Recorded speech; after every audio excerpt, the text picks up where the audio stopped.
Yeah,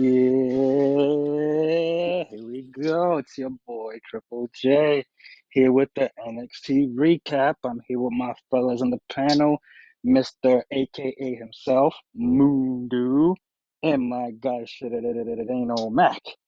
Oh, God, guys, we had a pretty decent episode tonight. Very, very happy. This is definitely what I wanted to see. Got some answers, to some of our questions, but guys, this was all it could be. I'm loving it. I'm loving the movements that we're getting tonight, and wow, wow. Where do we start? I'm gonna just jump ahead and just ask your guys' thoughts on just how are you guys feeling after this ending we just got. Shane, I'm gonna start with you, and then Mundo, you take it on. Top of the morning to everybody. It's good to be here. It's your homie, Shane O'Mac. And yeah, I enjoyed tonight's episode of NXT much more than yesterday's Raw. And yes, I got some answers. I got some very satisfying answers. And I'm excited that we're going to talk about it today. We're here. We are here. Oh man, did we ever go to sleep? I feel like we was just doing this like a few hours ago. But yeah, like Shane said, we're here. What up, everybody? It's your boy Mundo, aka Mr. AKA himself. Um, I definitely enjoyed this episode of NXT, especially the ending. That last match was, mwah, yes. But I'm sure we'll get into that a little bit later on. But thanks for having me. I'm here. Oh, I'm glad that you guys are here. Big hugs. So we can, basically jump into this opening segment, which was kind of quick. It was Mello coming out with his chair, sits in the middle of the ring, and you hear the crowd. The crowd's not having it tonight. They were pissed off. It seems like it's a never-ending thing now with the crowd. They're gonna be pissed off at everything, But this was a good pissed off, you know. So I definitely enjoyed that little 2 minutes that we got, you know, and then we got a little bit after that. We just got into the Braun and Corbin segment. How did you guys feel that we finally got the official naming of the group tonight? Besides, what we got with Mello in the opening. Mundo, you could go, and then Sugar Shane, you could take it off. Well, don't you try to just jump over my guy and go straight to some goddamn wolf dogs. That's beautiful and all, but the main event of NXT, we can't just gloss over him. Um, what I was thinking when I was watching that whole situation with the fans, and it's showing that for the remainder of the time until certain things are fixed or explained, the fans will be hijacking shows moving forward, and let's just admit to that.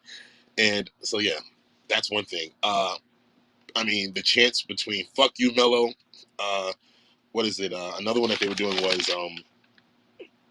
uh, the fans were saying "Mello trick coming for you, Mello trick coming for you." That the fans was just the vibe that I got out of that was Roman Reigns after he beat the Undertaker at WrestleMania, where the fans was just on him that night. That was the same exact vibe that I got tonight when Mello got to the ring. I mean, I think he even eclipsed Dom at this point. He is the number one heel right now. Like, my God. And so yeah, that's how I felt about that. And then the Baron Corbin and Braun Breaker celebration thing was cool. I mean, they're funny, And then the Wolf Dog's name actually being said, I knew the two of you guys were busting up from that because y'all been waiting for that for weeks, and now you finally got it. But Baron's still not owning up to it, so I think that was funny. And then both of them making fun of each other, as far as like Corbin making fun of Braun's rope botch during their match on Sunday, and then Braun congratulating Corbin for finally doing a dive, even though he helped him. So all in all, it was cool. Shane? All right, first and foremost, I did not bust a nut after that.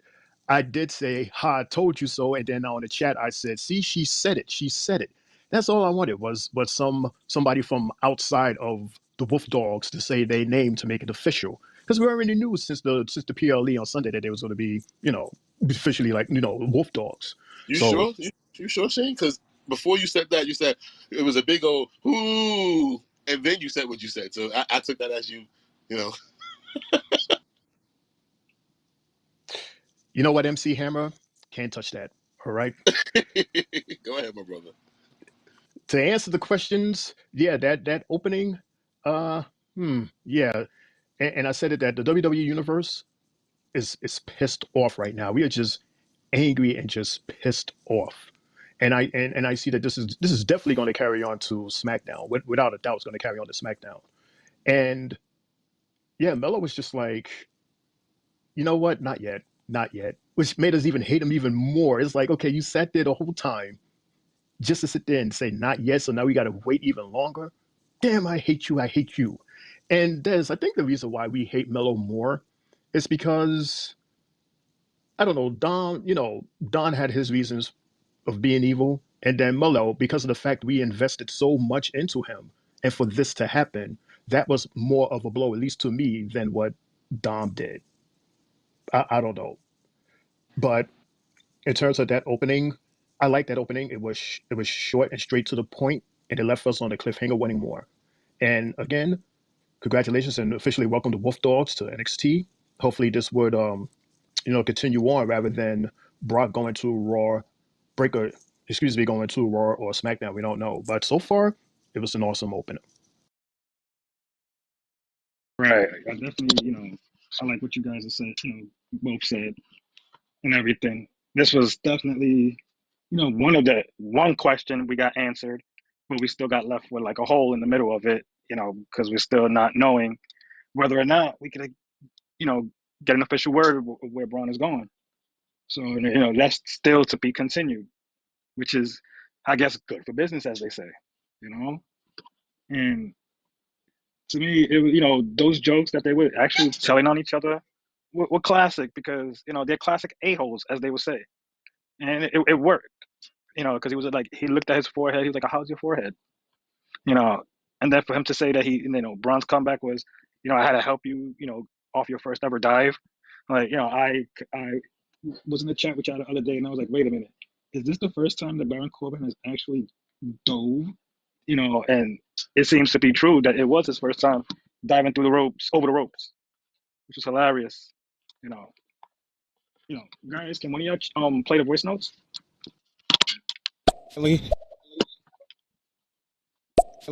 Definitely, we are not gonna be able to watch any normal WWE programming right now because the fans are gonna hijack the shows. Just like Mundo just said, man, they fucked up on that one. They think they're gonna get smooth sailing after fucking over the fans like that? Nope. And I'm pretty damn sure if they go with The Rock versus Roman at WrestleMania in Philadelphia, the crowd is gonna eat that match alive, and not even in a good way. Mm. Agreed. It's just gonna be, it's spicy as hell, bro. I agree with that one. Big ups to Mundo, Shane O'Mac, and Triple J. Shout out to the Three Bells podcast. Coast of Ghost, my boy Coast. He recommended this to me because we do our own podcast on wrestling too. But it's good to see more wrestling podcasts on stereo. But big ups to you guys, man. I like Mello. Like when I already seen it coming. Like when Mello turned heel, I was like, yes, give me that Mello, man. Give me the heel Mello. Like I don't like all this pandering bullshit. Like too many people's doing it, aka Cody Rhodes and everybody else. Agreed. Let's go heel Mellow. Hashtag. Thank you for the shout out, by the way. Let's go heel Mellow. Definitely appreciate that for sure, Mars the Black. Definitely, you definitely hit some points there with that. I like that. I like that a lot. Heel Mellow, I would rather have than Good Guy Mellow because, Good Guy Mellow was just like, as they would say, he is him, and we got it from the crowd tonight. You are not him, so now he's got to find a different wave to go by. But it's good that the crowds are this much against him. Like you said, Des. This is up there with like Roman, Dom, and etc. As far as being booed, crazy. This is probably gonna be the biggest heel in NXT ever, probably in all its years. He's gonna probably be it. Wow. It's always that way. If we haven't learned from Hulk Hogan, the best heel is your biggest baby face. So Right. that person tugs at your heart the most. You never wanted that to happen. I mean, that's where they dropped the ball with John Cena. They never made it happen. So he became stale, and then the fans were wishy washy. But yeah, that's the thing. Your best heel is your biggest baby face. And look at Roman Reigns. Even though the fans wasn't buying him as a baby face at one point, but they were. But look how big of a heel he is.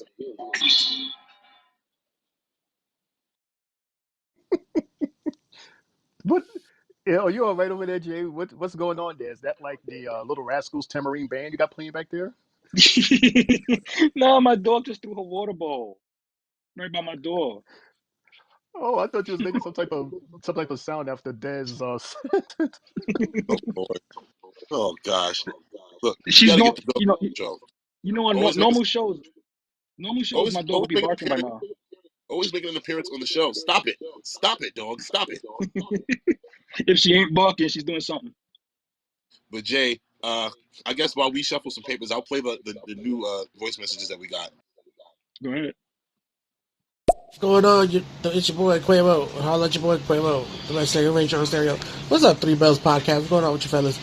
Mundo, Shane O'Mac, and Triple J. Good to see y'all. Glad that y'all talking about NXT. And of course, the biggest elephant in the room. We want Cody. I don't want Cody. Leave Cody's ass in 2023. I want The Rock. We want Rocky. That's what we want, damn it. We want The Rock. I want heel Rock. I want him to come in there, corporate Rock. That's the Rock I want. Hey, what's up, Mars? I see you down there, brother. What's going on? This is the Three Bells podcast, bro. They actually, very, very consistent with recaps on every show, man. They about that life, yeah. I don't know, man. I'm team Dwayne when it comes to like WrestleMania. Like, don't get me wrong, like Cody's cool and everything, but you took your shot at the King and you missed. Like, and the thing about it, Rock and Roman was supposed to happen last year in LA. Like, this story was way before Cody's story's cool and everything, but different people got different stories, man. And Rock and Roman, it's been brewing since they were kids. Go Red Ranger! Shout out to Red Ranger. Thank you for joining us this week, and shout out to Mr. Mars. Mr. Mars, we see you, man. And where's Boom? Boom is right there. We see you, baby. Thank you, everybody, for joining us today. I had to give those 3 bells. Jay, back to you. Ooh, wow. I see we got Team Rock on the board. Like to hear that. I'm one of those guys myself that's on the same team. I ain't gonna lie. And like we all been saying, this guy has already had his chance. So let's get the story that been brewing for years, and let's get an ending to it. Let's Y'all enjoy just it. y'all just like some random shit. That's what y'all like. That's what I'm getting. No, Y'all just no, random. we're part of that. We're guys that are a part of the Attitude Era. We grew up to So this. so We am want to I, see but this before. We want to see it this is random. before. This guy can't It's do it. it is random as fuck. Like, what since when do y'all find it okay to just throw somebody into a goddamn main event 2 months before the show? Like, what the fuck? Bro, Tell this me is it what I was keep supposed on to happen. saying. Look, Don't let tell me me it was supposed to happen last year, and then you not build on a storyline from last year. You gonna wait till 2 months before? Like, come on. let me ask you this: if this was Stone Cold doing this shit to Cody, would Stone Cold get the same reaction? Yes or no? Yes, because it just is mad random and out of nowhere, and everything like there's nothing. It was just random as hell. Like literally, like just like I told you, my problem with the whole situation is the execution of it. I don't care about whether it's Roman versus Rock or Cody versus Roman. I don't care about that. We're gonna get one of them, but I'm just saying, be consistent. It just it's weird as hell, and it makes everything is stupid. What's been put in our faces for the last year or two is just it's all irrelevant now. It makes, like I said, Royal Rumble's irrelevant now. Like this shit's crazy. Shane, you got anything to say, or you good? No, I agree with Des. Like, you know me, it's always about make it make sense. And if it don't make sense, then you're just messing with our emotions. And regardless if it was, The Rock or Stone Cold or even not Destaker, Undertaker, you know what I'm saying? It still leads up to the thought, what was the point of the Rumble? And that's the thing that makes this all so just annoying and just make people mad. Because yes, I am not the biggest Cody fan. I understand y'all know that. However, he won the Rumble fair and square. He deserved that shot and he wants that shot. So give him his shot. And what, this guy just comes in and just rain on his parade because he's like, ahead, part of the board of directors? Like, that's just, it's not fair. And it sucks. And that's why the universe is upset right now. And they're going to crash a couple of episodes in the WWE, I'm telling you. Yeah, definitely. I definitely agree with that. What you guys are saying. We just all have a different aspect and thought upon it. You know, we're going about it as far as in a way, like you say, poorly executed, but it doesn't really matter who's in the fight to you guys. You just guys more or less feel like the guy who won should have gotten the spot. And then you got like the other half of the crowd who's just like, you know what, this guy did this and doesn't deserve that spot even though he won that spot. So it's definitely, something where you gotta shuffle the cards with, and see what the deck does and see if That it's handed doesn't in the make right sense. way. How do you say somebody doesn't deserve something, but they won it, so they did deserve it? So like, how Right, that right. doesn't make sense. That's what I'm saying. I'm agreeing in that part with you guys, but it's just like right now, what can we do as fans and just but hijacking shit. We voicing our opinions. We're feeling sorry for supposedly we're feeling sorry for Cody because everybody wants what they want. They want this to end. They want I'm not Roman's. feeling A sorry lot of for people Cody. want Roman's story to end. I'm not And feeling sorry for Cody. I'm just no, saying not that you. I didn't the say you, but see, point, I'm not the point. saying you. No, no, but I'm saying though, from what my point is, my stand is basically, we watch WWE for the story. This shit don't make no sense. That's all I'm saying. Like I said, I can care less about him finishing the story or anything like that. Just make it make sense. Like I sent you earlier with Bubba Ray. Give me the why. Why is this happening? What's the reason? Why is Cody okay with just stepping to the side? That's it. More than likely, we'll get answers sooner than later. Hopefully Thursday gives us some type of resolution to it in hopes that we could look at WrestleMania for what it's supposed to be. The grandest stage of them all. Let's see what happens Thursday. Or if nothing happens Thursday, then you can probably expect this probably for the next couple of weeks leading up to damn near Elimination Chamber. We can imagine what happens there if there's no resolution by then. So yeah, like Des, play the 400 chamber and then run that straight through, and then I'm gonna start off with the first match. I got you, Shane. You was gonna say something. I'll play it after you, Shane. Yeah, I was just going to say this little thing to close out because I was sharing this in the chat, so I want to share with everyone else. I was looking at the news and they was talking about, they was having press conference for the Super Bowl because we all know the Super Bowl, and I was just reminded the Super Bowl is on Sunday. So they're having Super Bowl week down in Vegas, obviously because it's Super Bowl in Vegas. So then I said, isn't it interesting how these guys decide to have a press conference on Thursday during Super Bowl week and in Vegas, where you got Super Bowl row and everything Super Bowl in Vegas. Meanwhile, WrestleMania is in Philadelphia. I find that very, very interesting. And on a marketing side, very clever. Des? RJ Show has finally arrived. And thank you, Drew, for getting rid of that locker room cancer! Punk. Yeah, you heard me. We're not done with this. But that was a good NXT, and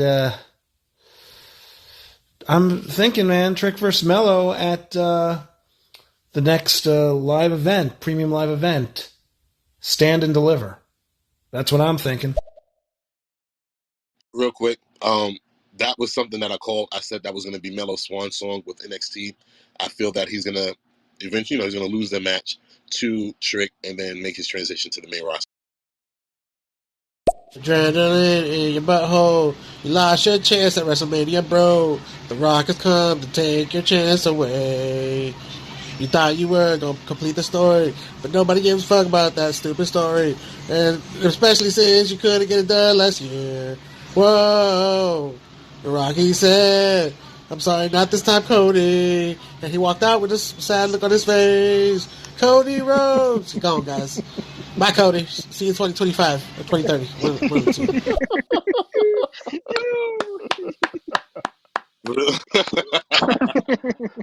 Yeah. Lord have mercy. This guy was ripping into 2 nights straight. 2 No, nights fellas, straight. I got to do it, fellas. I got to do it. I got to do it. That was golden right there. Golden, man. Shout out to Red Ranger. Golden. We got some more.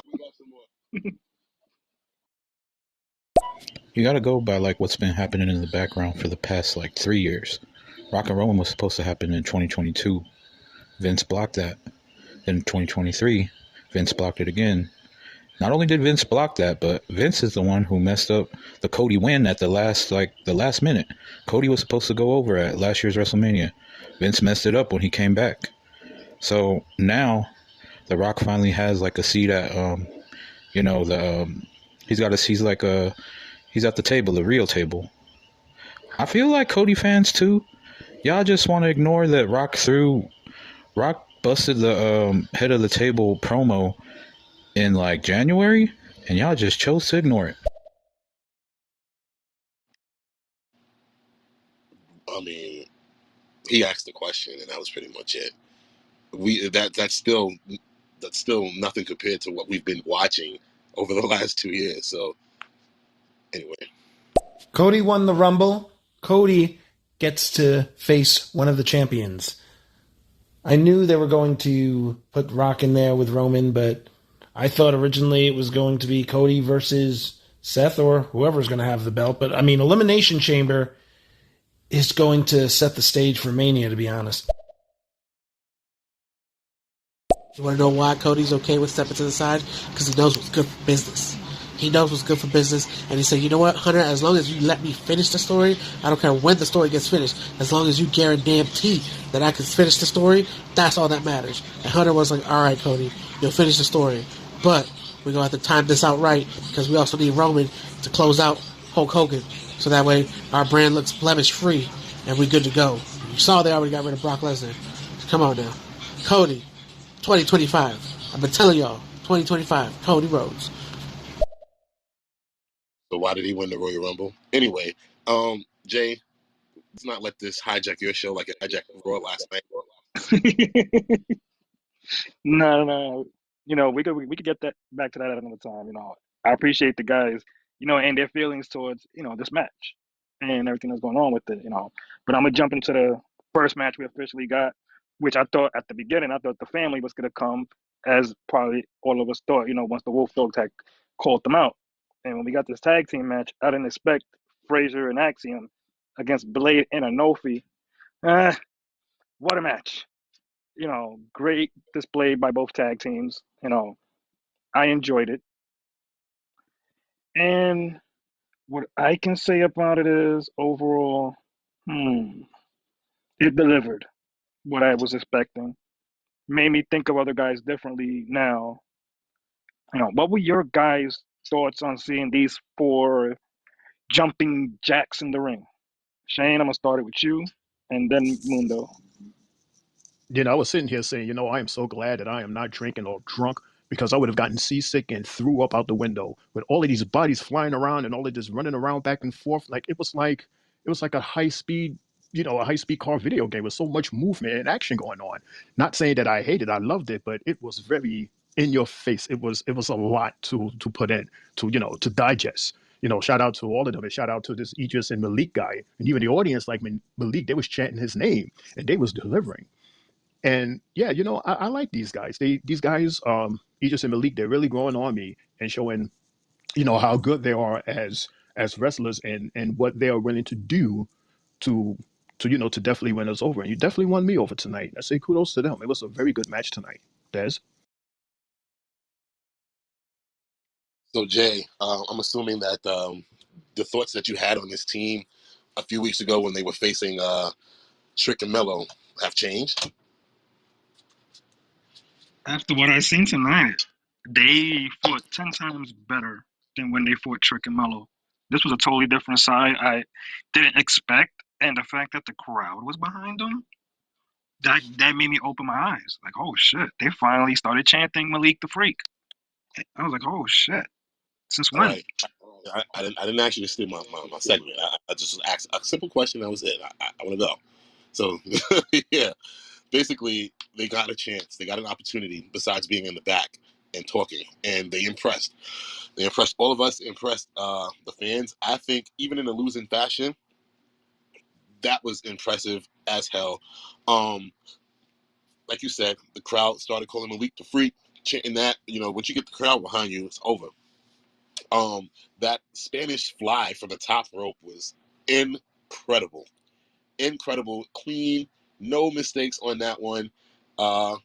Yeah, was already impressed with Axiom and Frazier, but Idris and Malik, I am definitely watching you guys. I'm not gonna say fan yet because it's only been one match, but they are on the radar, and I just enjoyed that match completely.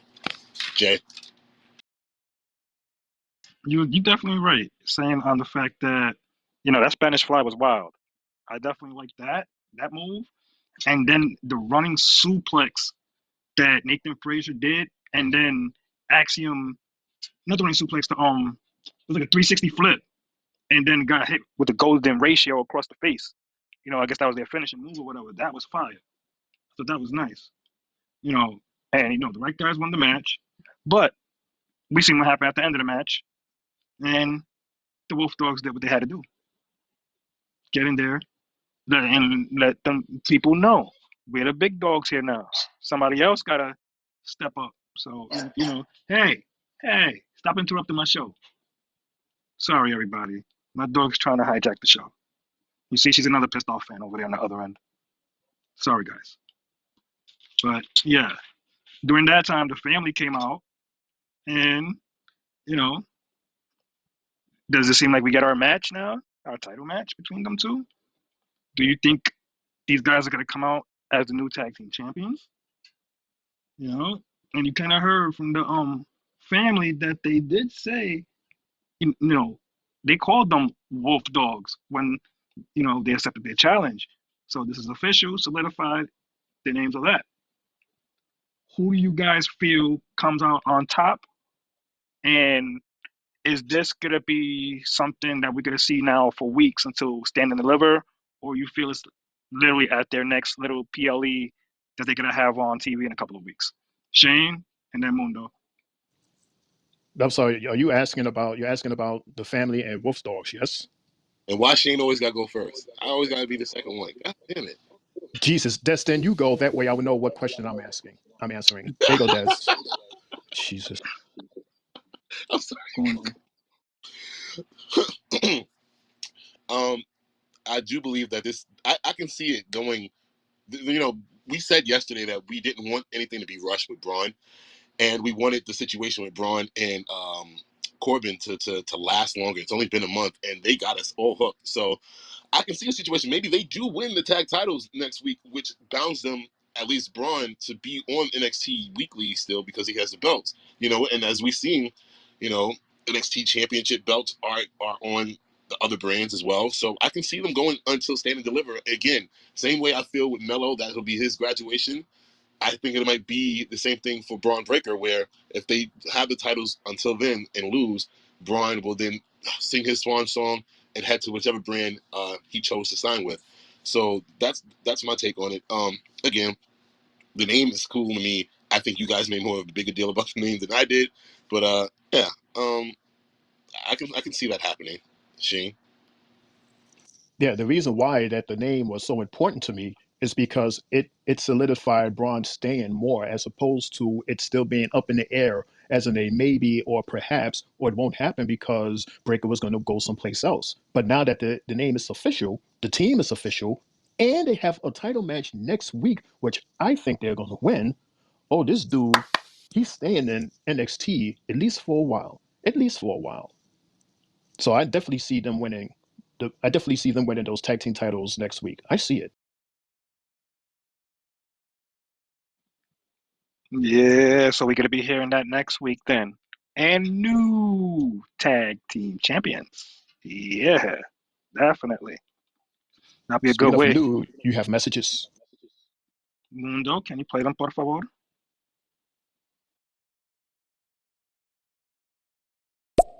Going to happen at this WrestleMania, but again, it's probably going to happen before WrestleMania at Elimination Chamber.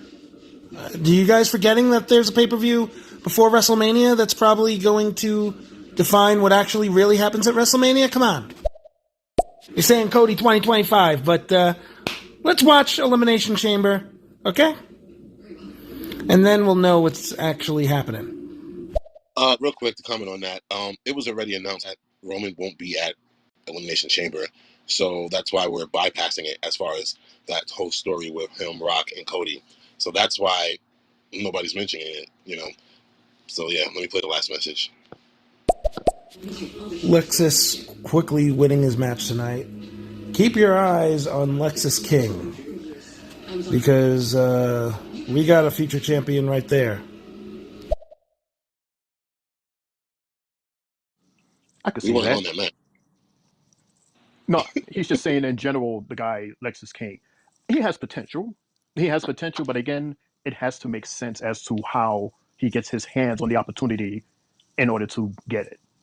But I do see potential in him. I do agree with that.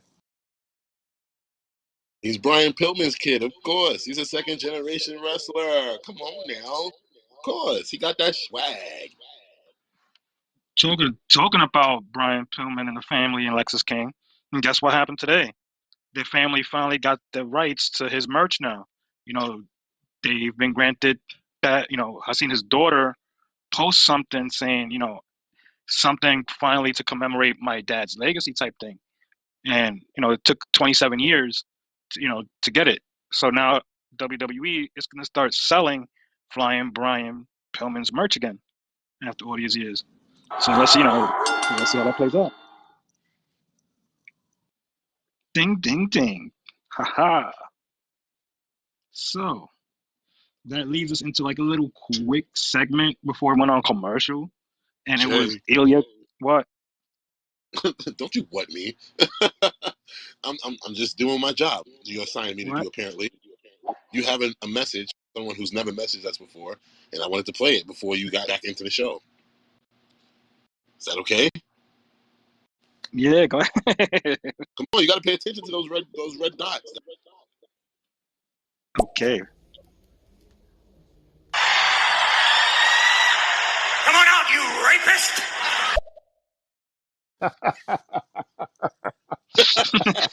Yo, Drew. Drew, Really, wow. really, Drew? Now you make me look stupid. You made me look stupid.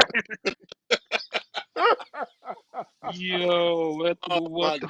God! Hold on mute. I'm done. Shane, you can take the I'm done. Oh shit! Damn, Drew, look at what you did. Look at what you caused tonight. Oh man, he's gonna get you back for that one.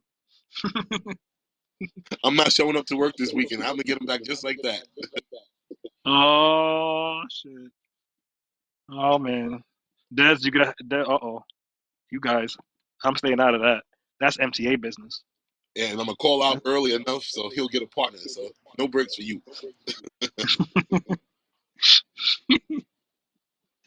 Oh shit! Oh my I'm god. sorry to laugh so hard. You know, Shane, ever since this whole thing came out, they put out this video where he said, "Come on out, you rapist," and then they show him doing his funny voice. Oh yeah, I seen that video too, Shane.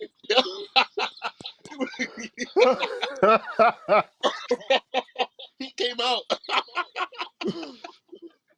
Yo, god damn it, Drew, you done messed up my I can't. I Drew can't. hijacked the show. I'm going back on. Oh shit! Oh man, thank you for that one. We needed that. Oh, where do I continue?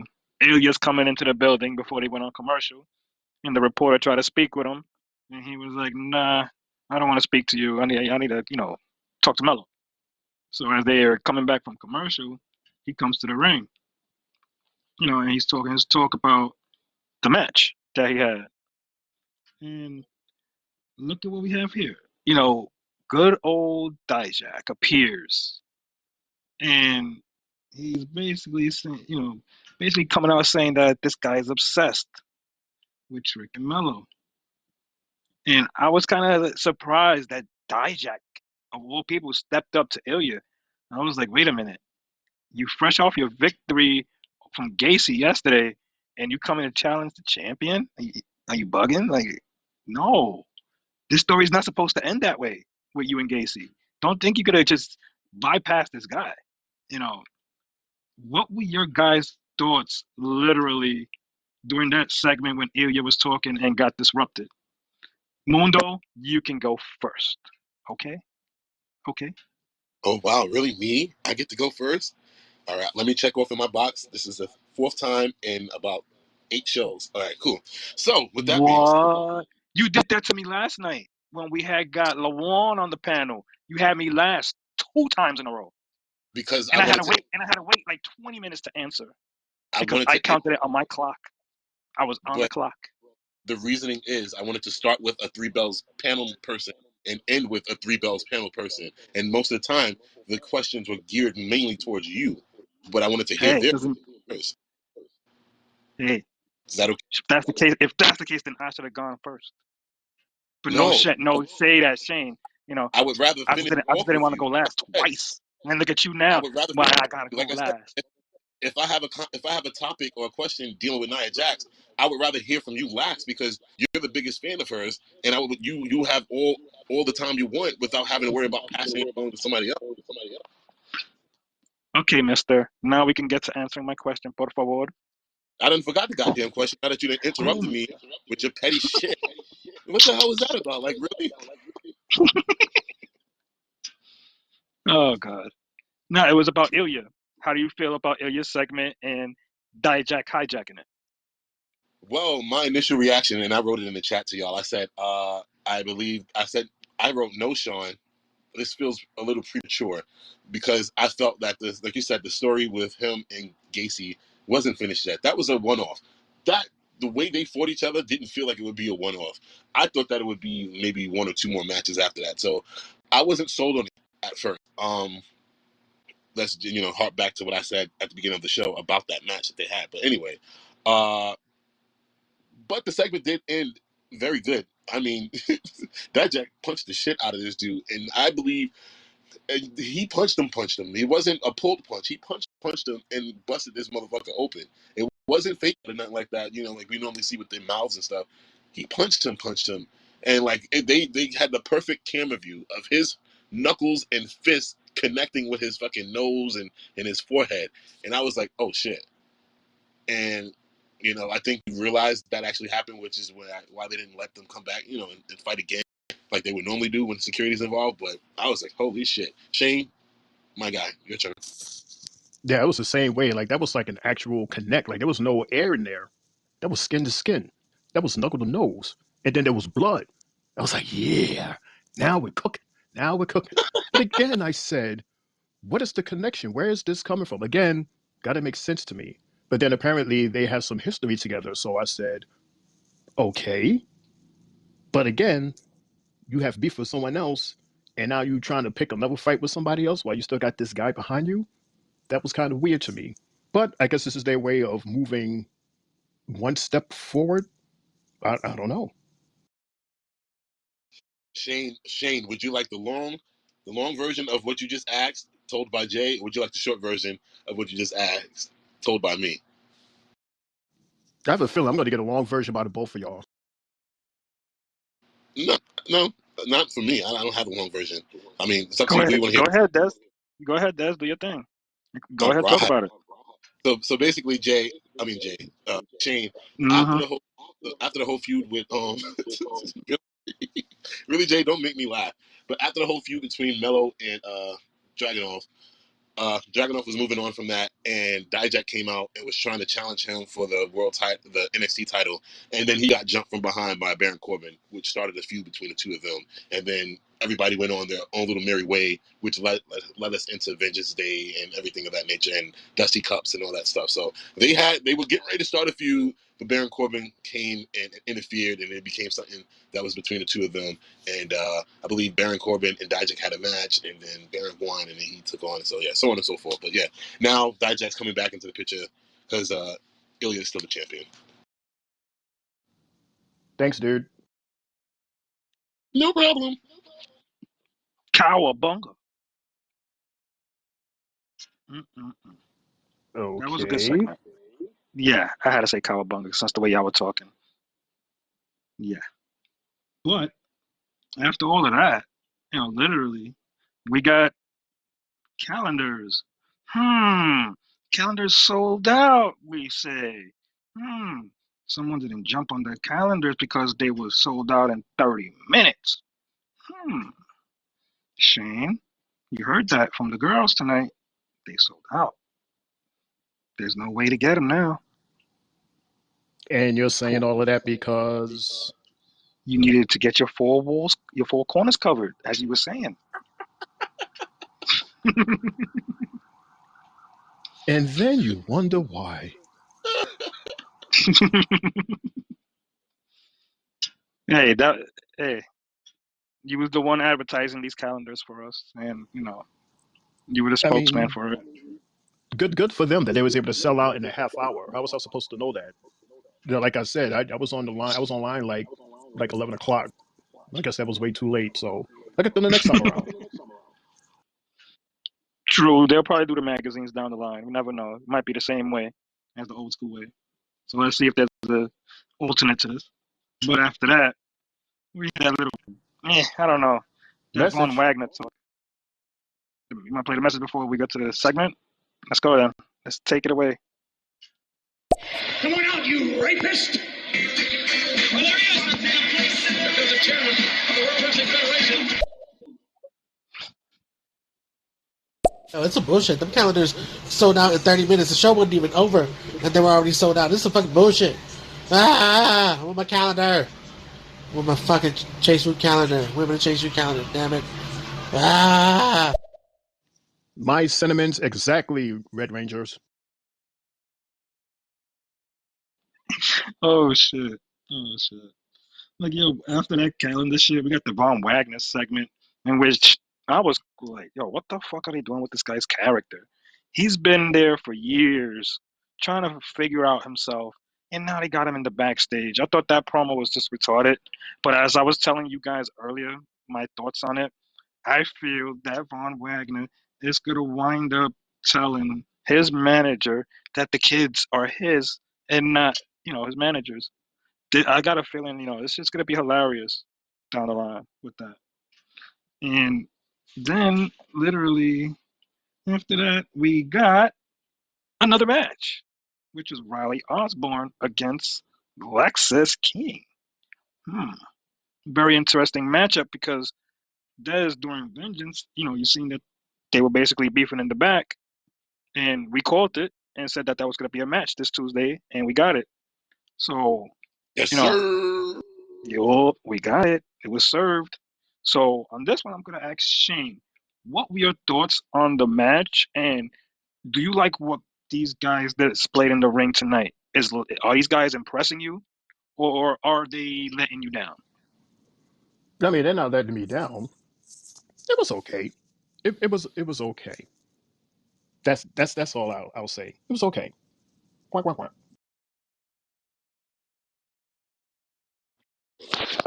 Um, uh, I mean, that's the same. It seems to be the same thing with all of Lexus King's matches. They're okay. It's a lot of talk. Doesn't get a lot of time. Gets right to the point. And what's his finishing move again? Crown him, king him, crucifix him. The coronation. Coronation, yeah. He hits that and 1, 2, 3. Yeah. Osborne clearly was distracted by his girl not being at ringside. And that was pretty much it. It was a quick match. Nothing memorable, in my opinion. So yeah, went on. Shit, I felt the right guy was supposed to win. You know, I like Lexus King, and I want to see what's in tune for him down the line. I'm just hoping they don't fuck up his character. I see big things for him. And, like after that, we got 2, 3 more promos. Ideal meal. We got a Kalani Jordan promo. Then we got Kiana and Izzy bullying the chicks in the back. And then after that, it was basically Mellow back in the ring. Holy shit. Now we get some answers. Des, were these the answers that you wanted to hear from Mello when he came out to talk? And the same question is going to be to Shane after. So, Des, what were your thoughts? Mello basically said what I've been saying this entire time. Trick's been shading him this entire time. I said it. I've been on it this entire time. I said it, like, yo, all the shade is but so much shade and shit that you can take with somebody, that's supposed to be your friend before you, get mad and do what you got to do. And I heard nothing wrong with what Melo said tonight. Melo never did anything wrong, and I support heel Melo 100%. Like I said, hashtag Let's Go Heel Melo. I'm behind it 100%. And to me, he ain't a heel, like he said. And we learned this in other superhero movies. Of course, when the story is being told by the superhero, the heel is a heel. But when you hear the story from the heel, is he really the heel? Shane? Mm-hmm. I said the exact same thing. Everything that Des said just now, that's what I thought. Like, what is his story as a heel? Why is he a heel? And then a lot of times you say, if you really think about it, sometimes the good guy is actually the heel, but wants to, give us this magical puff smoke and have this little, catchy phrases so that we can be on their side. And he just sat there and he explained it, and it was like, oh shit, this makes sense. It makes sense as to why he's in the position that he's in. But you still like this trick guy so much, you continue to boot him all the way to the end anyway. But at the end, you know good and damn well you like that. You love this. And you're going to eat it up every nook and cranny moving forward. Because you know that him being a heel actually makes sense now. To a point where we're going to see that magical moment where it's going to be Mello versus Trick, rather than Trick versus Mello. I like that, Shane. And I'm happy that you mentioned that because I failed to mention that. I wasn't looking at it, just coming off the top of my head with that. But yes, the fans, to me, were so rude to the fact that they weren't even listening to what he was saying. They were so busy trying to boo him and chant whatever they were chanting the entire time he was out there that they probably weren't even listening. So now they don't even know what the hell's going on because of the fact that they were too busy trying to boo and chant bullshit stuff. And to just enlighten you both, when he said that Trick is in the hospital next to Booker T singing that stupid ass song, I'm gonna answer your question for you, Triple J. Booker T had a procedure, a medical procedure. I believe it was the end of last week or something like that, and he said that he'll be out for a few weeks. So we won't be seeing Booker T on NXT for a while as he recovers from his procedure. But he did mention that he was good, he was in good health, and he's taking time off right now to recover and get back to being who he is. So with that being said, don't expect to see Booker T on NXT anytime soon, and maybe the seat might be rotating, or maybe they'll have Byron just cover for him for the full length. Jay, back to you. Can I ask this quick question, being that you said that both to Des and you, Jay? How did you guys feel about Byron at the announce table today? It felt different with him being there. I'm like, tonight made me miss Booker T more because we're just so used to who he is. You know, with you guys, this is what basically grown to hearing on NXT is Booker. You know, and I always felt like this is the right role for Booker. But with Saxton is one of them originators being on NXT announcing, so it's not gonna bother me as much. I'll take him out there every week until Booker gets back. Saxton is cool. He don't mess with nobody. So let's just ride the wave. That's what I would say. I don't show no bad vibes towards Byron, only because bro hasn't been at ringside in God knows how long. So he got to get in a groove, and I trust him. Like I said, I actually would have thought that they would have put Byron and Graves together on SmackDown because of their dynamics that they have. One's good, one's bad. But they went with Wade. But yeah, I don't want to say it was a rough start for him, but it's just been a minute for him. So if he knows that he'll be on the show moving forward, he'll get more comfortable, and then they'll probably build. Because I don't know if this team was together. I don't know if Byron was with uh, his opposite tonight before, but other than that, yeah, I'm cool with Byron. That's my guy. Okay. Yeah, and I do agree with that because, yeah, Byron, we already know that Byron is good in terms of being a commentator because we've seen him do it before. Me personally, I've never seen him do it with, what's this guy's name, Vic? I've never seen them, together. So I would like to see how their chemistry, if it will develop into something where they find their groove, just like how Booker T, when he first came in, he found his groove and he just rocked with it and it worked. So hopefully, Byron would do the same thing. He'll find his groove and then they mesh up and it would work. We're not going to say that you're going to be, the new Booker T because Booker T is Booker T and Byron, you're Byron. So yeah, like maybe next week, next Tuesday, we'll probably have like a more comfortable and a more meshed Byron. But I say kudos to you, man. Kudos. Right, right. You definitely, right on that one because it's got to take a little time for that cohesion to work. So, like even Dez also said it as well. It's been a minute since he's been ringside because he's been doing a lot of backstage and other stuff like the questionnaires where they have post match. I mean, after the events and stuff. So he deserves this chance. Have some fun. He's not that bad. He's done this before. You know, so like, we got to see what just happens from there on. But like after that, we got a nice little match on our hands, guys. We got the nice women's match. The Roxanne versus Lola. Whew, that was a nice one. Enjoyed it from beginning to end. And this one, I think this. Hey, he wasn't supposed to steal it from our guy.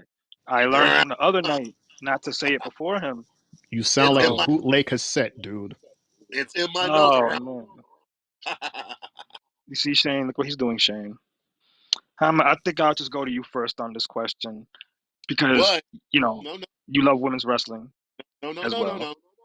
This is a What? repeat. Like This is a repeat of last week. OJ, OJ, you skipped a Simpson? promo. What? What? You skipped a promo? You said- I skipped what? The chase you one in the back? No. This mystery promo that's been going on for the last 2 weeks or so. What the fuck is that? With the three I don't faces. know.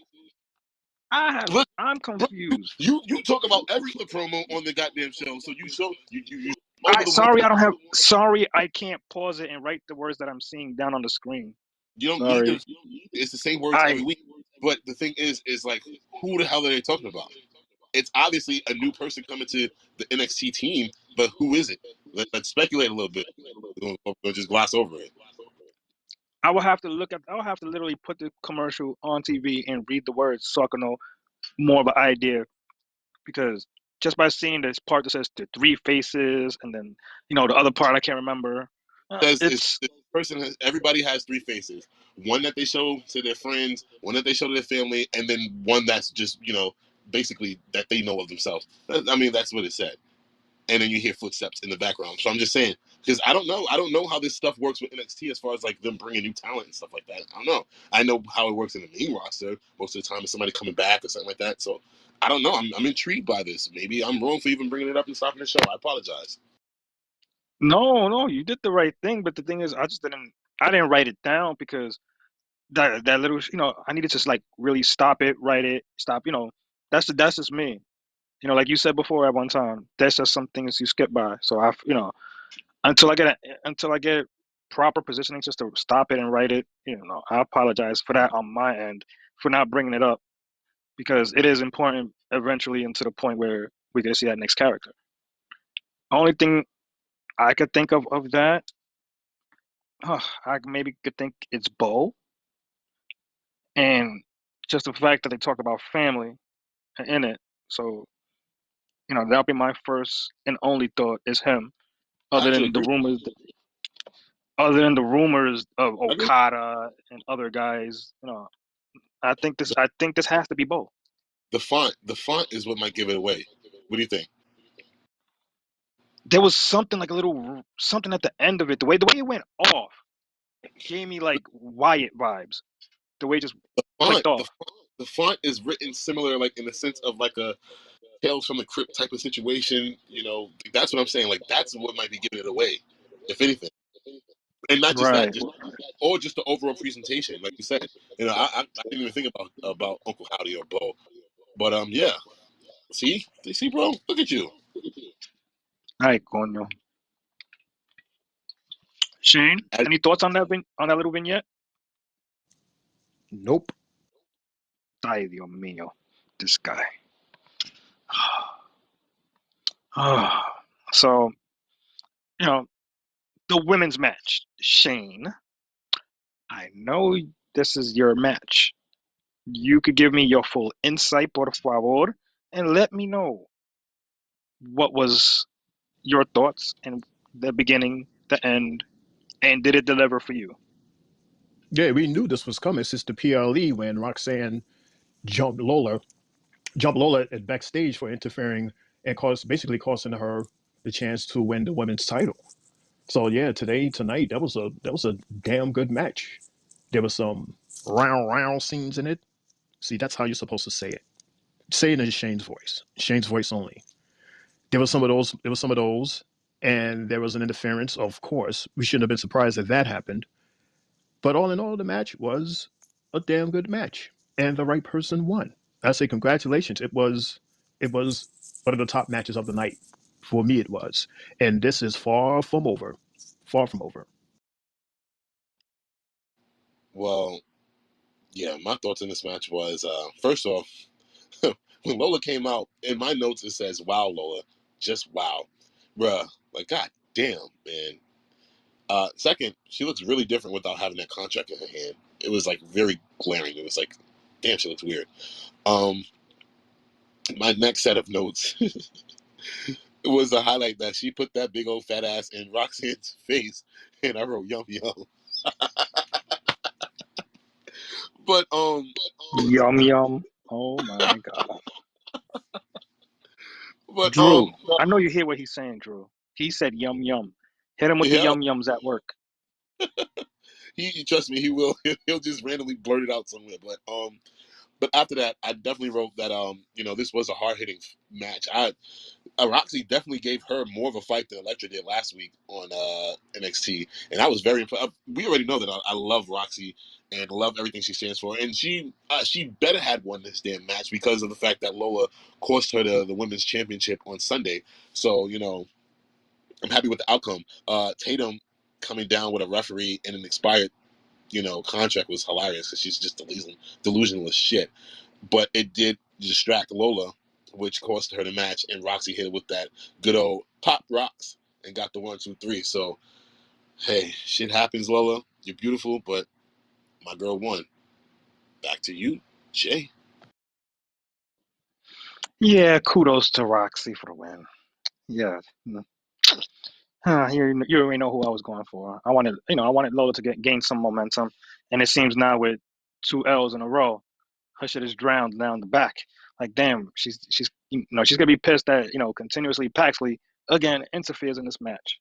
Like what Paxley is just annoying as hell, and if Roxanne was gonna win, I'd rather Roxanne win with no interferences at all because I want to see her win clean. This wasn't supposed to happen that way. But kudos to her winning, and hopefully there's momentum now building on Roxanne's side. So, salute to you, Miss Pop Rocks. Hmm. After that, it was a metaphor segment, if I'm not mistaken.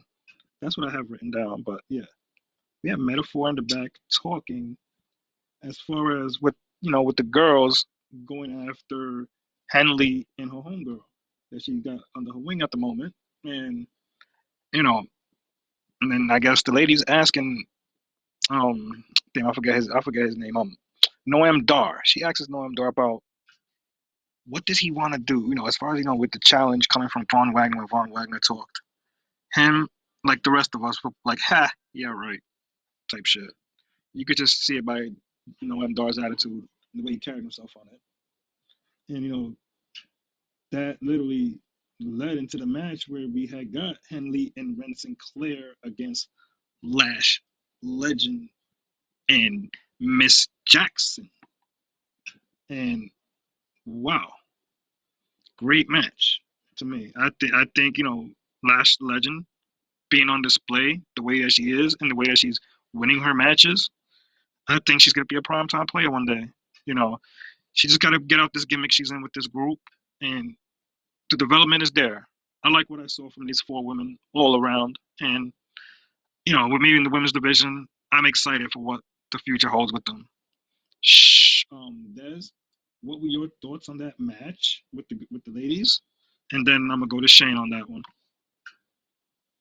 Oh, now you want to just keep calling on me to be first now, huh? I wonder what happened. Oh my God, you see this, Shane? See what I gotta No, go through on my nights? Why my nights for? no. All of a sudden now you want to keep coming with me first. Okay, I guess I must have Hmm. taught Just some truth. just be nice. Just be nicer to me on Mondays and come at me first next time. Thank you. Like I Gracias. said, this thought behind my question asking who I want to go first and last. Like I said, if the conversation is geared more towards you, I would rather have you close us out than start us off because at the end of the day, it's mainly about you. Hello. So anyway, for the fifth time in 8 weeks, I get to go first. So check off. Yes, Lash Legend to me, out of everybody, she stuck out the most. Obviously, because she's the biggest motherfucker in the goddamn ring. No matter what Fallon tried to do, Lash is just. They need to hurry up and figure out a way to get her out of that group, get her solo, and move her up to the main roster because she, to me, she can be in the same conversation as a Bianca Belair or Jade Cargill because she is just built that way, just like they are. But I just hope they don't fumble the ball with her and book her the wrong way, keep her in this stupid ass group for too long. You know, her homegirl Jakara Jackson reminds me a little bit of Sasha Banks. I don't know why, but I got that feel from her somehow, some way. But it was a good match. Nothing too memorable. I mean, good spots here and there, but overall, those were the main things that I got out of it. You know, Jakara somehow she gives off this Sasha Banks vibe, and Lash Legend needs to get separated from this group as soon as possible. Shane. Yeah, I'm on the fence on this because it's like again, you see someone great in a group here in NXT, and then you say, okay, let's push them, to Raw or SmackDown, and then they get lost in the file cabinet and wind up sitting in catering. So it's like we got to be careful as to first off, like find out like who she is, like what is the thing that makes her stand out? Like, yes, she's big, like she's almost the size of Omos, like she is a big motherfucker. Like you just look at her and go, God damn. But I want more than just her size. You understand what I'm saying? Like I want to be won over, win me over, and then I can see you moving forward. But you only have like your size. Like I want more. I just want more. That's all. And then I have a better idea as to where she should go moving forward. Shane, that's why I said that they need to get her out of that group as fast as they can so they can build her as a singles competitor on NXT so you can see more out of her. Right now, with her being in that group, it doesn't really do much for her. And that's why I said, get her out of that group so you can build her because I can see her being, like a Bianca Belair or Jay Cargill because she's built exactly the same as they are. She is. If not, she's bigger than both of them. So maybe like what you're asking for, what I'm asking for is in line with each other. Get her out of the group, let her be a singles competitor, so you can get more out of her. So you can see more than just her being a big woman. But we do see her on the mic. She doesn't have bad mic skills. So that's Jay. Right. And right. I'm not saying that she was wrong, but what I was saying is just win me over. That's all I'm saying. Rather than to come off as a female version of Omos, where it's just her size is like her number one reason why she is who she is. You understand what I'm saying? Like give us more than just your size. That's all I was saying. But I agree to everything that you're saying. Not disagree with you at all. I'm just saying No, win me over more than just that. right, and I'm not disagreeing with you at all either. I just wanted to make my point clear, so that, like I said, we're in line, and we're saying basically the same thing. We just have, we're basically yin and yang, where we are saying one thing completely. But yeah, I agree with you 100%. That's what I'm saying. Get her out of that group so we can both get what we want out of her, and we can see what we want out of her. That is all I'm saying. I'm not combating against you. You're 100% correct.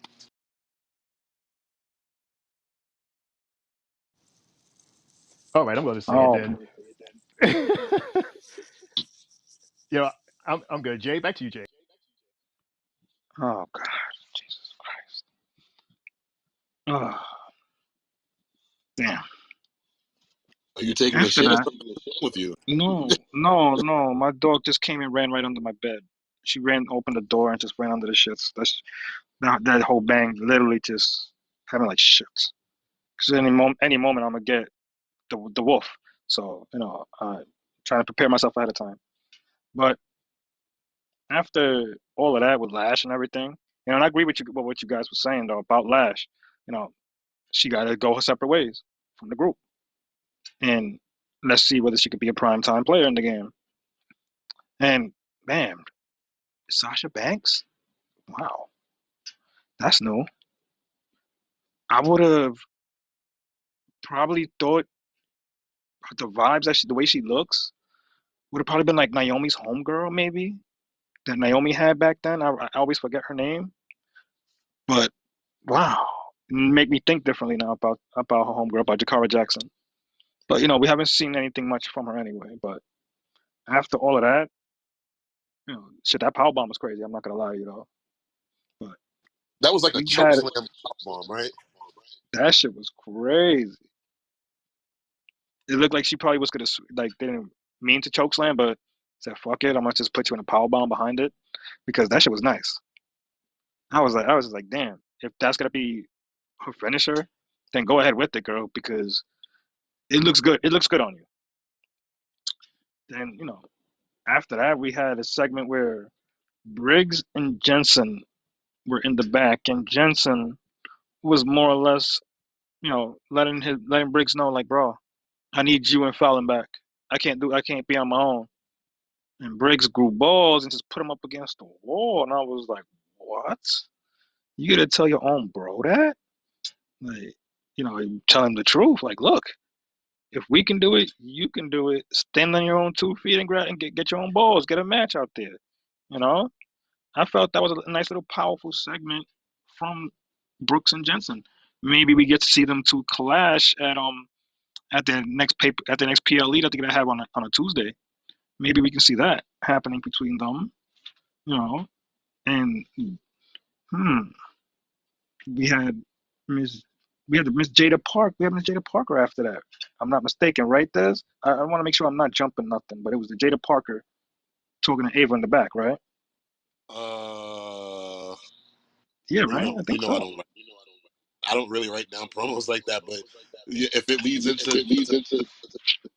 it was Jada Parker, it was Eva and Ridge. Right, right. Because yeah, Jada was saying more or less that she wanted Rizzo.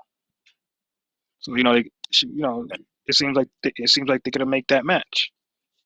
She And did. then okay, okay. And then we got Ridge asking for Gallus. And Ava's like, really? This is unfair to you. You keep on like asking for these guys and you're by yourself. Like, give it a second thought. And kudos to Ava. You know, everything that she's faced this weekend, with how the crowd, the fans have been on the internet to her. Kudos to her for coming to work and doing a damn good job. Salute to you. You know. Shane, Here we go. Here we go. Here we go. This is for Ava. thank you, Shane. Appreciate it. Shane didn't sound And too to happy doing correct you, no, no, I was looking at something, but no. Shout out to Ava. Good for her. Coming to work and continuing to do. The show must go on. And I don't think those were fans that was sending her like death threats. Like that's just a bunch of punk ass punks that wants to hide behind keyboards and just talk some smack. Real fans wouldn't say stuff like that. We argue with each other instead. Duh. it. Oh shit. Oh god. That led us into our main event, which featured Mr. Dijak and Ilya Dazar. Nice match. Loved it. The crowd definitely chanting for Trick during that match was something that I caught and was like, the crowd knows who they want. This is similar to, you know, with the Cody situation. The crowd wants Cody, NXT wants Trick. I thought about that to myself and said, oh shit. The crowd knows what they want and they want to be given the showman, Trick Willie. But, you know, the way that match was ending was hilarious. Kudos to Gacy. Much respect to what he did. That shit was hilarious. And in the end, huh, Marshmallow came and did his thing again. So Yeah, this is very interesting how it ended.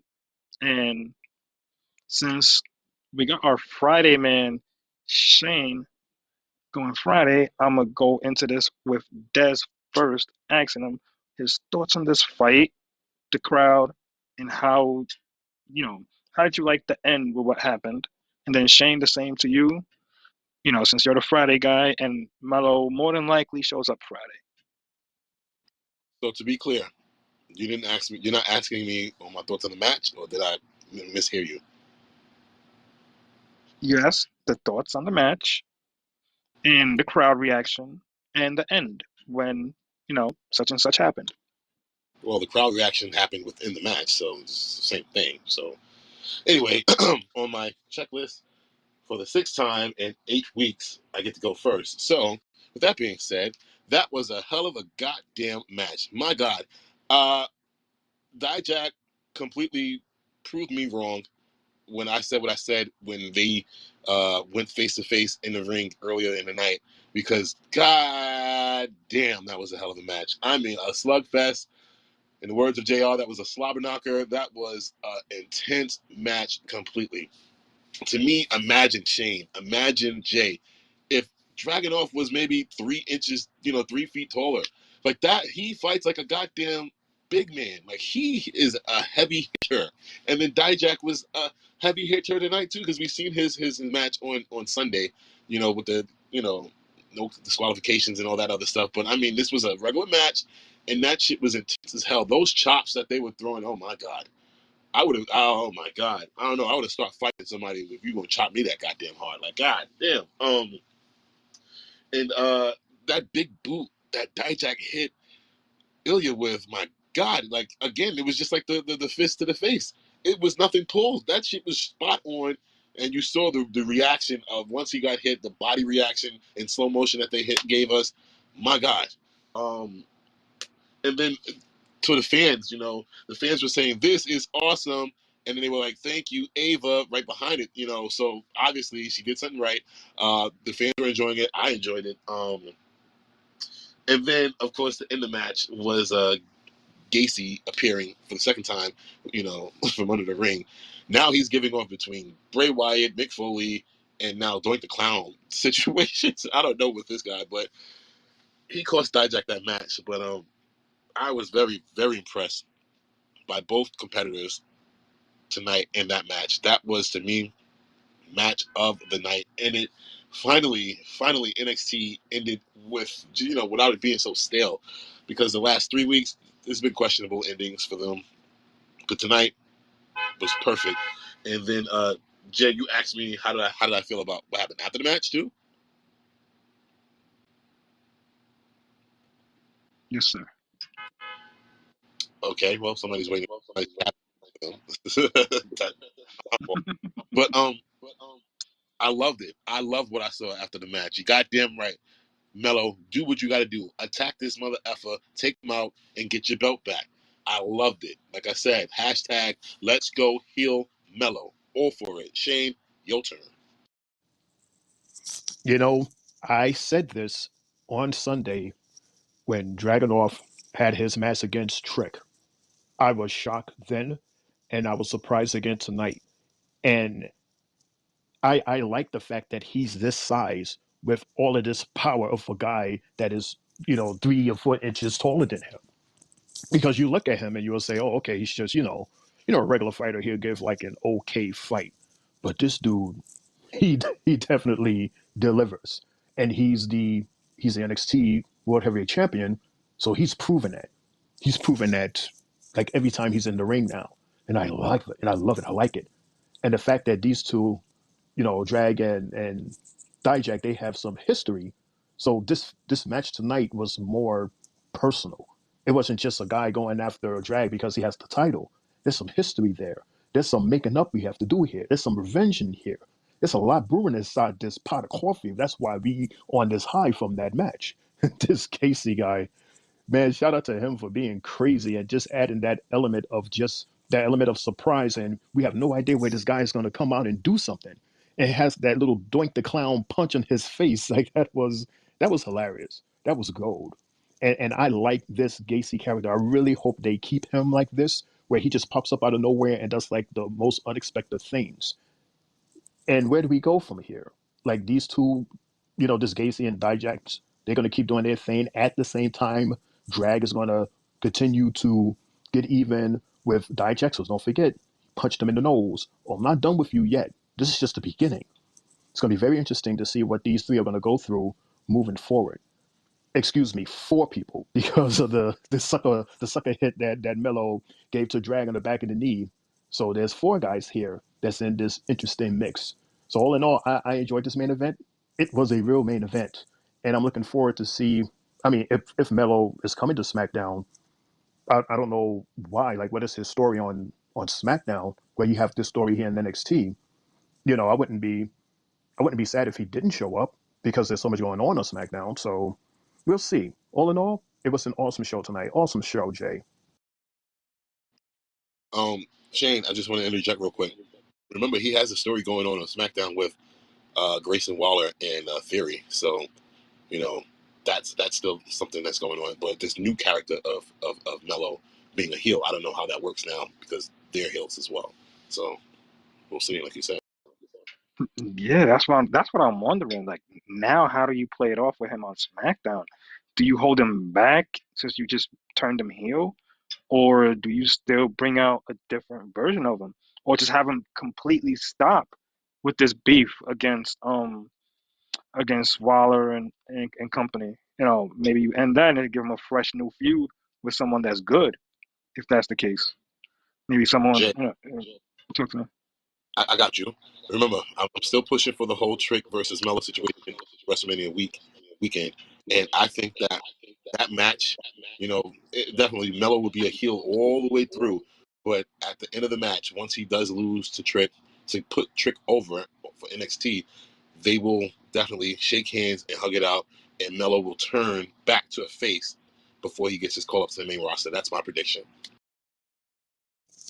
No, I don't want to see that. I don't want to see that because he is very heavy on being a heel right now, and he needs to stay on this. This story, this makes sense to me, and I see him continue to be a heel because he's being given reason to be more of a heel. He's going after these people that has basically like that betrayed him, and people that was involved in talking into the ears of the people that betrayed him. This story can actually go far. He's a heel. We just booed the hell out of him tonight in NXT. I don't want to see him on SmackDown and all of a sudden he's doing this 180 to oblige the evil guys Theory and Waller. That's going to be, and like I said, even if I don't see him on SmackDown, that's fine because of what he gave us that was so impactful on tonight. That's extra credit if he comes on SmackDown. That's just me. I say, dude, stay on this road right here because it's working. You got people's emotion all over the place. It's working. Keep it up.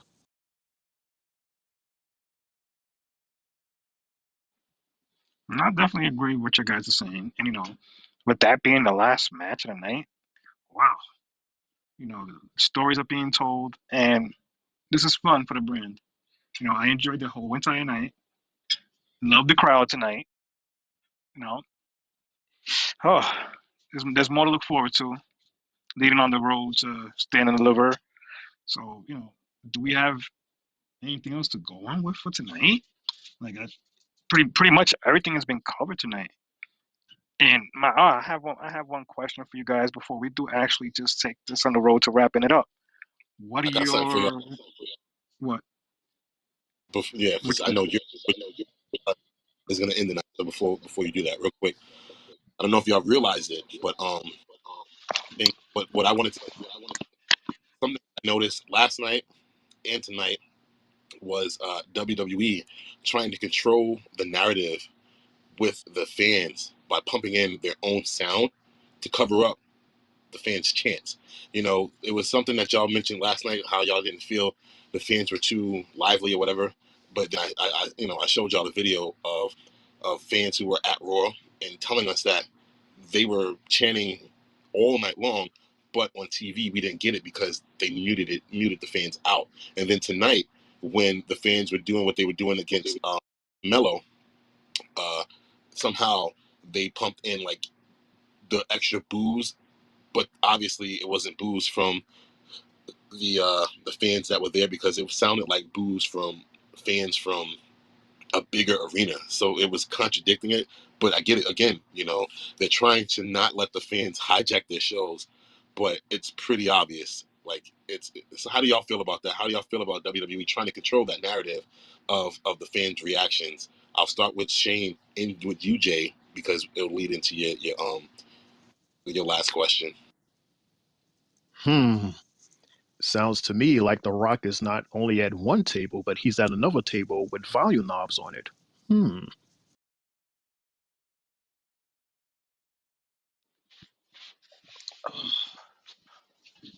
What was the question again? I'm sorry. I was saying that, how do you feel about WWE trying to control the narrative with the fan reactions? Because between last night and tonight, last night they just outright muted the fans, which was, a complaint that you and Shane had, saying like, why isn't the fans into to the event, to the show? And like, I sent you that video with Bubba Ray Dudley and on his podcast, and they had callers calling in telling him like, no, the fans were into this all night long, and they were chanting and whatever all night, but on TV we didn't get that. And then tonight, when we were watching and the fans were booing or whatnot to Mello, and they were saying their disrespectful, crazy chants, we got the sound of boos from the audience over, because if you watch the fans, when they chant stuff, they make movements and stuff. So you're seeing the movements of them with their chants, but then you're hearing boos that sounds like an arena filled with like thousands and thousands of people, as if it was a Raw or SmackDown event. So I was just saying, how do you feel about that? About them trying to control that narrative, so not as bad, so the fans aren't hijacking their shows.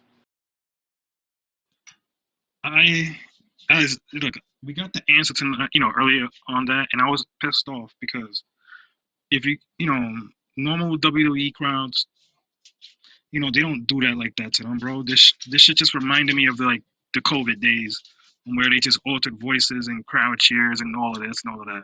Like, they gotta stop that. If we're gonna eventually branch out on some part of this PG era, we gotta let the fans talk, the fans speak, let it rock. You know, it shouldn't be that way anymore. I don't like that little extra additive to it. It makes no sense. I get that there's kids watching and everything, but if that's the case, then if you're a parent, cover your kids' ears or turn the channel from them.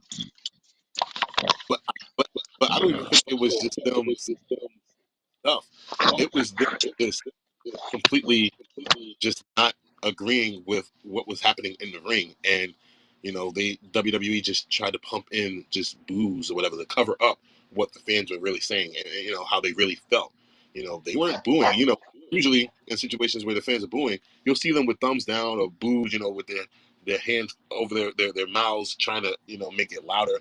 But we weren't seeing that when we were hearing the boos. It was just straight up, they were chanting something, and they covered it up. I don't like it either. I think that's some weak shit. If you're saying that you're a fan-based company, entertainment company, then let the fans speak. So then is it fair to say that they're trying to change the narrative? Because the fans are basically trying to, the fans are telling what's going on. What's going on is, you don't have to see it. You can hear what's going on by the response of the fans. The universe, they tell the truth. You can only fool but so many people, but you can't fool everybody. And they're going to tell you what's up. They're going to tell you if they're happy or sad or mad. And it seems to me, based on what you said, Des, if they're adding sound effects like that the way they did during the COVID era where they was using, the WWE 2K sound effects, they're obviously trying to hide something. They're trying to hide something because if not, then why not let them rock? Oh, we can't let them rock because they're going against what we want you guys watching TV to hear. So what's going on? What is it that they're trying to hide, or what is it that they're trying to tell us, which is obviously different from what the audience is trying to tell us? In my opinion, it goes back to what I was saying to you guys and what I've been arguing with Jay all weekend, is the fact that what happened on Friday was not a part of the story line. Again, like I said last night, from what we've gotten from Triple H over the last year or so, we understand where he's coming from. We see where he goes with the stories. And what happened Friday clearly was a business decision that, and it's something that we're not used to because we're used to WWE being its own entity, and whatever decisions are being made by Vince or whoever. But now that they have a parent company on top of a parent company, it's literally being forced down onto those who are creating for WWE now, and it's not cool. They clearly don't understand what this company is about and what the fans want, and they're not respecting it. They're just trying to get that quick cash grab at their first WrestleMania, owning WWE, and it's ugly. And it's like, I don't think they want to get into a tug of war with their fans, because I think their fans will win. Like Bubba Ray said, the fans will boo the shit out of The Rock and Roman Reigns situation or match at WrestleMania, to the point where it just was like they don't care. We've seen the fans when they don't care about a match or something like that, they'll start chanting random other shit. They'll start throwing beach balls out of nowhere. That, they're in a very, very bad spot right now, and they got to find a way that will make the fans feel better, because of the fact that they basically gave a big middle finger to the fans on Friday. Hey, you know what? Speaking of Friday, we're going to talk about this on Friday. Once we see what they say on Thursday, quote unquote Thursday, for the press release, we're going to have like a nice size segment on that on Friday so that we can talk deeper into that. Because not for nothing, we can have a totally different show, a whole show based on this situation alone. Because like I said, it's so deep and it's so broad, because there's so many people that's involved in this with so many things that's going on. We could cover this thing for like hours. But we're going to talk about this more on our Friday show. We will talk about the press conference as well as, of course, SmackDown and other topics. But yeah, is it me, or this is one of the weirdest points, a period that I can remember in all WWE. It's so weird, and it's to a point where, let me ask this question. It just hit my head. This quick little question, Des and then Jay to start. This has happened if Vince was still in the position he was in before this whole thing happened and he left. No, Vince would have did the long haul with The Rock, like he did with Rock versus Cena, where they had a whole year to build up to that match at WrestleMania. This felt like oh my gosh, Vince is making the company look bad, so we got to figure out a way to, take the eyes off of that and put it back on, positive for WrestleMania, and then boom, they threw in The Rock. But it's like, okay, no, the fans are like, no, yes, we love him. We love seeing him come. But again, like I mentioned last night, Brock has not wrestled in WWE in, 10 years. So it's like, okay, yes, the nostalgia of things. Yes, I'm an Attitude Era person too. But it's like, make it make sense. And like Bubba Ray said, we need to know the why of what's going on, because you can't just throw something at us and tell us this is what it is without telling us the why. It does not make any sense. It doesn't. Regardless of if you think that this match should have happened last year or 2 years ago, okay, how come, if that was the case, why didn't we build it up? Why not? Why did we decide to go with the Cody story and further that? Why did Cody win the Royal Rumble? So yeah. Yeah, that is a good point, and that's one of the main reasons why I'm hearing a lot of people is asking for this Rock match this year, because we didn't get it last year. And it's like, well, just because you didn't get something the previous year doesn't mean that you should, or it would make sense to have it this year. Right now it's totally different from last year. So it made more sense back then, but now with so much going on, and then you just throw this entire curveball into this mix, you're playing with my emotions now. That's all I can say. We'll see Right. after Thursday. Right, and that's just like, okay, if we would have had when Sting was a part of WWE, if we had the whole situation, the story with Triple H and Sting and all this other stuff, and all of a sudden now Undertaker appears out of nowhere, and this is a match that we've wanted since WCW was bought out by WWE, and now we're gonna have Undertaker versus Sting instead of what we've portrayed to y'all for months and months and months and months, which was Sting versus Triple H. It would have been the same thing. It's like, what the hell? What are y'all doing? Like, y'all can't give us this story and then switch it up 2 months before the damn pay-per-view happens. Like I said, regardless if it was The Rock, Stone Cold, Undertaker, anybody of that nature, it has to make sense, and it's not making any sense as far as what the stories are that we've been given. That's what we're invested in. We don't give a shit about the business aspect. So, Jay or Shane, anybody? Jay, you I have two lost track. messages. I lost track of the question because I don't know. I just got lost. Sheesh. What was the question, Shane? No, we was just like talking about still talking about this whole Rock thing and Cody, and I was mentioning how we're going to wait till Thursday to see what happens at this press release, and then we're going to talk about it more on SmackDown. And I was saying how being that it's just so deep and how it's so big and how so many people are involved with so many stories and excuses that we can have like a totally different show based on this topic alone. I mean, look what happened on yesterday's show. We spent nearly an hour on this topic before we even touched Raw. And we're talking about it today, right now, on a closing for like a what, like almost a half hour now. And then we're going to talk about it even more tomorrow, Thursday during, and after the press conference.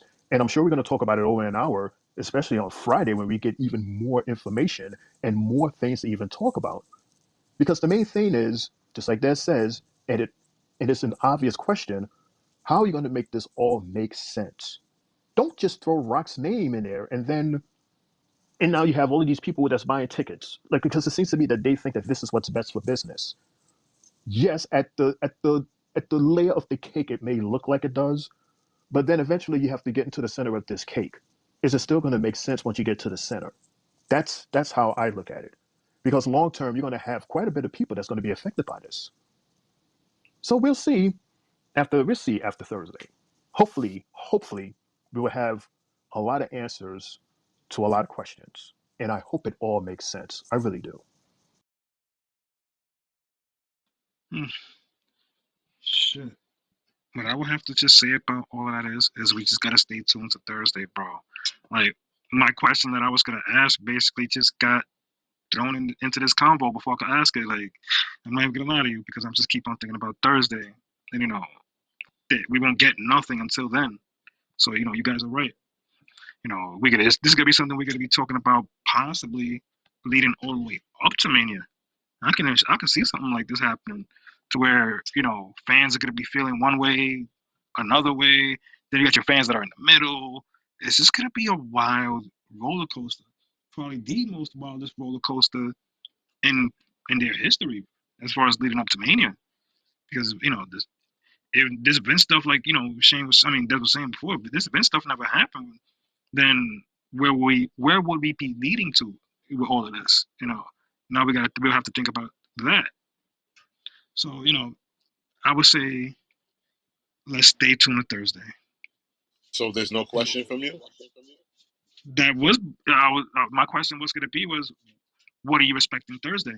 And Oh, that's different. That's not what Shane asked. That's different. We can still answer that if you want us to. go ahead then. Like, what are your expectations, and do you expect any of your questions to be answered on Thursday? I think that they have a lot to think about from how everything has broken down since last Friday. Excuse me. But I think that they're gonna give us some manufactured corporate bullshit answer on Thursday, and the fans won't be satisfied by it because it still probably won't, you know, explain the why. We still won't understand why Cody stepped aside and allowed The Rock to take his spot. People will still be upset with the fact that Cody was booked to win the main Royal Rumble. He did the whole point at the WrestleMania sign, and he pointed at Roman Reigns and said that I want you. And Roman ended the show raising the title. So all that just went down the drain in a matter of one segment on SmackDown. So I don't think that we'll get what we want to hear on Thursday. Just get they're going to parade Triple H out there, and The Rock will be out there, and they'll be out there just parading this manufactured corporate answer. And I look forward to the fans hijacking that show too. Whether, I don't know if they'll probably even try to mute the fans there too. But that's my take on that. Shane? Being that they are specifically having this press event during Super Bowl week, and they're doing it on Super Bowl grounds. Because keep in mind, this is the same area where the Super Bowl is, they have their whole press conference and they're doing everything that Super Bowl related to the Super Bowl, obviously. But you wait till this week to do this, and you wait to do it specifically on Vegas and on Super Bowl, like Super Bowl's time. So already you're already showing that this is like a ginormous PR stunt. So this can either go very good or it can go extremely bad. So far, it's, to me, it's going extremely bad because of your timing. It's just so weird, as well as the location. Because again, Mania is not in Vegas, it's in Philadelphia. Why not have this in Philadelphia? And why not have it on a week that is maybe quiet? That way, WWE can grab all of that attention rather than trying to snatch it from the Super Bowl. So you better be careful, WWE. Stop playing, and you better have some good damn notes to tell us and some things that'll put stuff into perspective so that we will understand more what it is that you're trying to do moving forward. Because, like I said, you're either doing good or you're doing extremely bad, and so far it's bad. Jay. Real quick, before we go to Jay, Shane, if you could give me 3 bells for my bestie, who's been a part of almost every goddamn show we've had this year. Fizzle, I love you. Thank you so much for being here. Shane, that's for you, bestie. That's for you, bestie. Thank you, Shane, for the 6 bells. Yep. I was about to call you Cody. Triple J, back. Nah. My bad. Why? Why you gotta call me Cody? That's not fair. It's not fair at all. If And this I'm is the way we get picturing along. Cody's face looking at The Rock with the sad puppy dog eyes, and The Rock says, "No, I'm not going to adopt you," and then he walks out the ring. Mm-mm. Man, that's wild. But you know, the Shoot. saddest thing in this, Jay, is that you have 2 messages that you never played. Mundo. because because the last nigga who had a dream got shot. What? Hey, how y'all doing? I'm not y'all, but I got a joke because it's Black History Month and I love my people. So, why do black people only have nightmares? because because the last nigga who had a dream got shot. Okay. Wah, wah, wah. We didn't need to hear that one. Maybe that's why it didn't get played. Yikes. Very scary. That's not how I wanted to end my night. I'm not gonna have nightmares. That's stereo for you. I mean, look, we had Donald Trump. we Oh, had Donald throwing Trump. Last, snowballs. we had Donald Trump last night throwing snowballs at us. So, I mean, I don't know, Jay. I don't know if you watched the replay, but bruh, I know me and Shane saw it. LaJuan saw it, but bruh, we had Donald Trump throwing snowballs at us last night.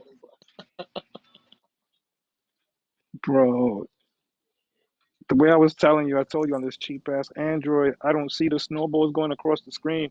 So while y'all saying it, I'm thinking this shit is totally hilarious because I'm like, fucking snowballs, but where? Where? Not So me. let me end because I want to laugh again. I want to laugh with this famous line Come on out. out, you rapist! We just got to Man, see end what you with started, that. Drew? Damn, Drew. There we go, Man, Jay. Now we can close out. the World Wrestling Federation. Oh, Shit. In closing, basically, since we got Friday coming up as well, besides Thursday, I'm looking forward to the rest of this week, and hopefully we get some more smiles put on our faces, like the way we're ending the show with Drew talk. Thank you, Drew.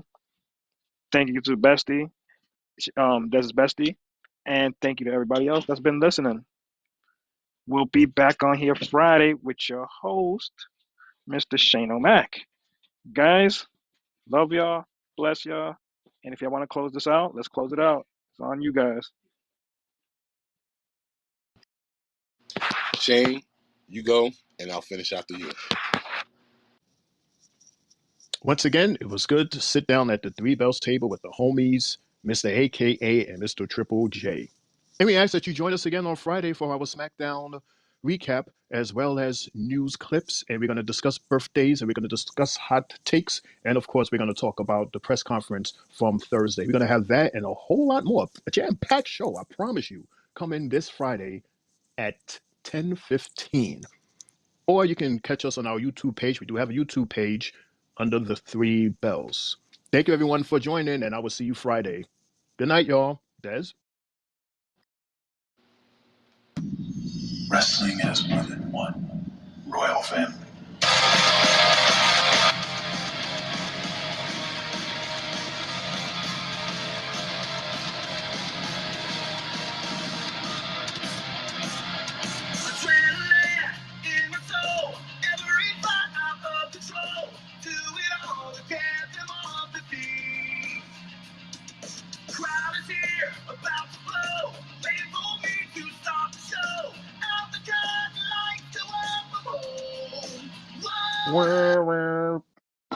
No yeet.